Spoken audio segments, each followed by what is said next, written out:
Bom, a segunda parte dessa aula, eu acho que é válido a gente reforçar essas quatro e tentar esclarecer um pouco o que dizem e a importância dessas quatro opções que aparecem diante do problema. Ou, ainda em outras palavras, cada uma das opções teóricas é um dos lados do dilema que compõe esse dilema entre opções possíveis para a pergunta que ela levanta.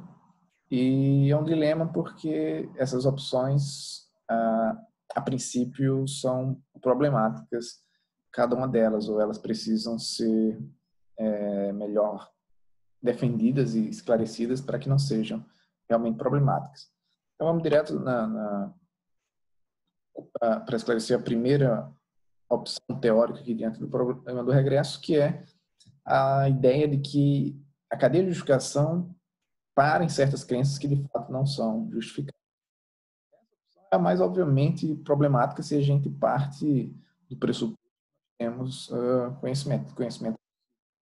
Nós não somos céticos, então admitir que essa é a resposta certa, como cadeias de razões funcionam, como elas se organizam, qual a estrutura de nossas cadeias de crença. Então essa resposta implica em ceticismo, obviamente. Nós já vimos se é o caso que uma cadeia de razões encontre algum ponto mais básico, de mais sustentação, uma para a qual não temos justificação, ou para a qual nossas bases para acreditar são ruins, então é o caso que a cadeia como um todo colapsa em termos de justificação. Isso na última aula. Então, o caso que se essa resposta é certa, o ceticismo global é implicado aqui. O cético vence. O caso que não temos conhecimento, por consequência, não temos crenças justificadas. Diz que cadeias de razão sempre se organizam de tal forma que existem pontos injustificados. Então, essa é a resposta mais, obviamente, problemática, partindo do ponto de vista não cético. A segunda opção, ela também, à primeira vista, ela implica vários problemas, sem partimento do pressuposto da possibilidade de conhecimento. Ela também, a princípio, parece ter uma consequência negativa, mas há defesas não céticas dessa posição. A defesa não cética da posição pode ser chamada de infinitismo. O principal defensor dela aqui é o filósofo chama Peter Klein, filósofo contemporâneo de Rutgers, ainda atuante, até onde eu sei.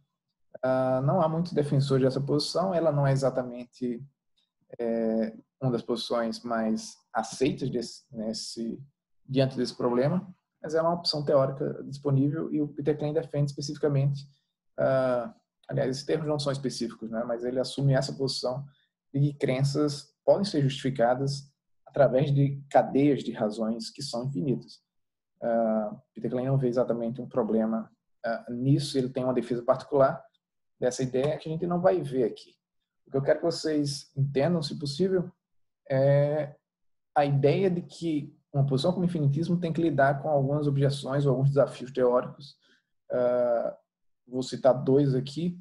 Uma questão que o infinitista tem que responder e explicar é como que nós, seres humanos, como seres finitos, nós poderíamos sequer adquirir conhecimento, se é o caso que razões ou cadeias de razões seguem ao infinito, certo? Porque se nós somos criaturas com limitações cognitivas e tempo de existência finito, como poderia ser o caso que cadeias de razões que seguem indefinidamente em direção ao infinito poderiam gerar conhecimento em criaturas como nós, que não somos infinitas e que não temos tempo nem capacidade de proceder nessas cadeias de razões, certo? Uma segunda objeção, ou um segundo desafio teórico para o infinitismo é explicar como seria o caso que, se cadeias de razões são infinitas, que teríamos garantias de que essa cadeia não encontra ponto de injustificações, ou seja, pontos falhos com relação à justificação. De novo, se nós somos seres finitos, nós não temos como seguir essa cadeia de razões, checá-la e verificar se a cadeia é inteira e justificada. E se a cadeia é infinita, o que é que dá garantia, o que é que poderia dar garantia que algum ponto nessa cadeia é um ponto que encontramos crenças injustificadas, o que encontraríamos caso pudéssemos, né, verificar essa cadeia, encontraríamos crenças para as quais não temos justificativas ou cujas justificativas são ruins. Esse é outro desafio teórico importante. Quanto à terceira, a teórica dentro da questão do problema do regresso, a gente já viu, já mencionei ao que essa posição acaba se referindo, né? A defesa não cética dessa ideia de que uma cadeia de razões pode ser circular é o que se chama, hoje em dia, entende como coerentismo. O coerentismo, grosso modo, diz que crenças são justificadas em virtude da maneira que elas são coerentes umas com as outras ou com o sistema de crenças do agente. Ou, em outras palavras, o coerentismo defende que coerência pode gerar justificação, ou coerência gera justificação. E a maneira como ele entende coerência admite algo como circularidade de razões. Você pode encontrar numa cadeia coerente de razões crenças que aparecem mais de uma vez na cadeia de razões. Ou, em outras palavras, você pode ter uma cadeia de razões em que você encontra uma proposição P, tanto sendo justificada por uma certa cadeia, como fazendo parte da cadeia que justifica P, certo? Isso é uma forma de circularidade, mas o coerentista vai dizer que, portanto, que essa cadeia seja coerente, isso gera justificação, certo? Então, para o coerentista, circularidade não implica necessariamente um problema para justificação, ausência de justificação. Pode haver circularidade, portanto, que a gente esteja falando de cadeias coerentes, certo? Nesse caso, o principal desafio para o coerentista é explicar como poderia vir tal coisa como circularidade que não seja epistemicamente viciosa. Porque, a princípio, ou à primeira vista, circularidade é um sinônimo, normalmente visto como um problema epistêmico, né? Nada que gere justificação, ou nada que embase alguém para formar a crença. Então, um exemplo recorrente está no próprio texto que a gente está utilizando como base aqui.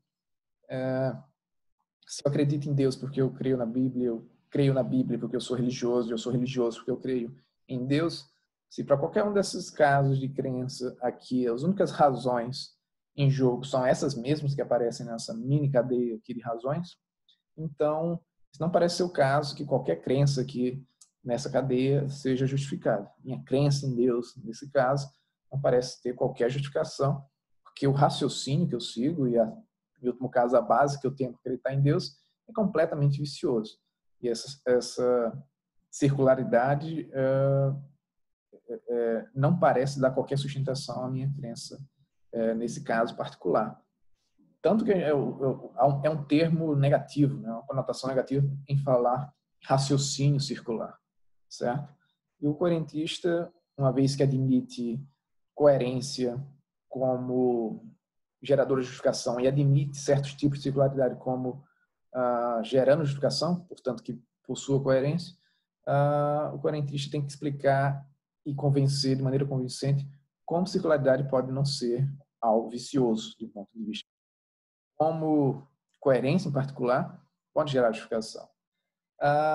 Como eu já mencionei, a gente vai focar no coerentismo e no fundacionismo, porque são as principais posições aqui quanto a esse problema.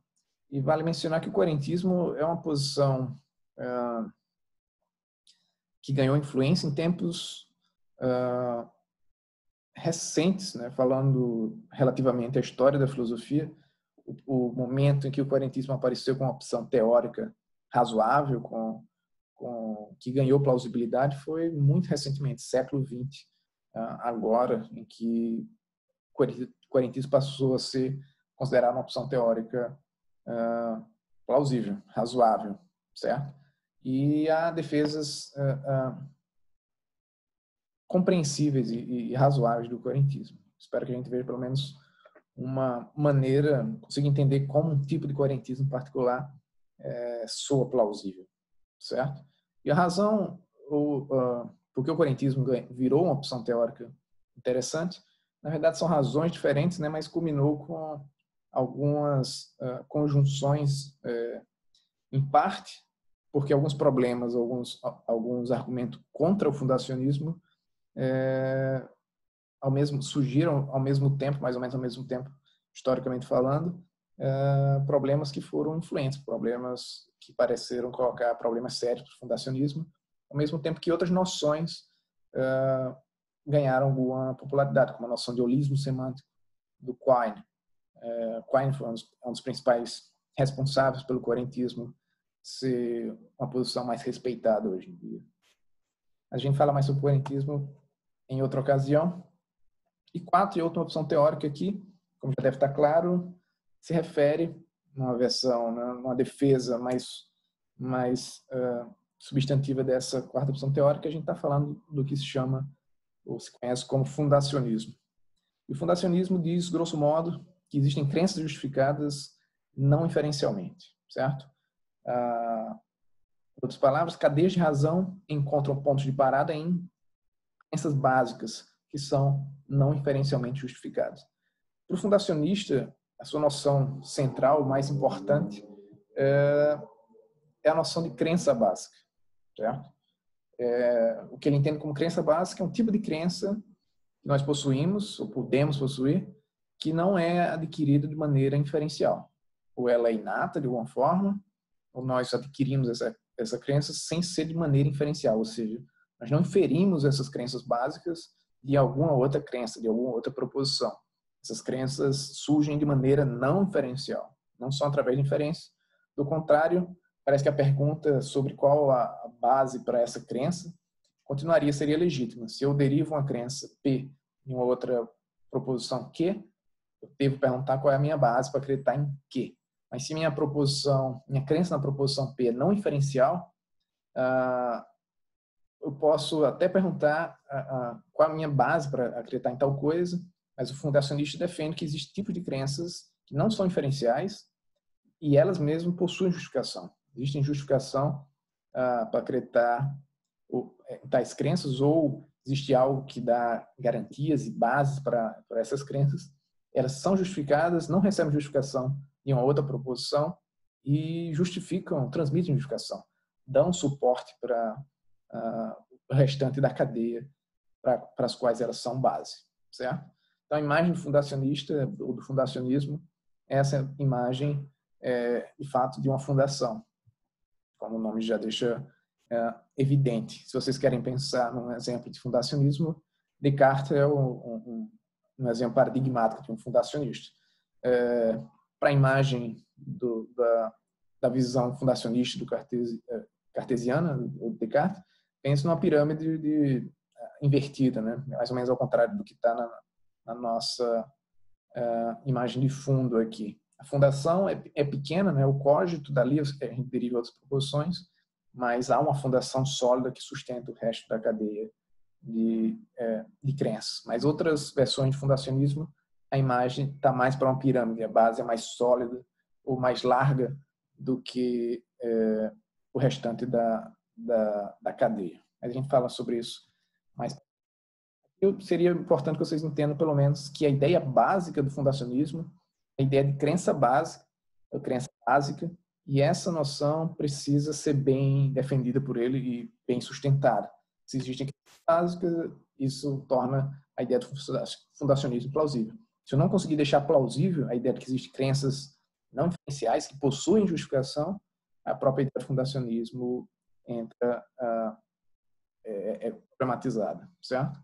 Então, sem qualquer defesa para qualquer uma dessas opções teóricas, a primeira opção já é, obviamente, a admissão do ceticismo, mas o restante das opções teóricas aqui, sem qualquer defesa, parece implicar em uma visão também pouco intuitiva com relação à possibilidade de conhecimento. O fundacionismo é a posição mais ortodoxa nesse debate, certo? Desde sempre, quando se pensa na questão sobre a possibilidade de conhecimento, é a posição tradicionalmente aceita. Mesmo em debates muito clássicos, como entre racionalistas e empiristas, o fundacionismo é assumido por filósofos, certo? Como mencionei, o coerentismo apareceu como uma opção teórica mais plausível em tempos muito recentes. Até aqui, a posição padrão era o fundacionismo. E a gente explica mais essa ideia em outra aula.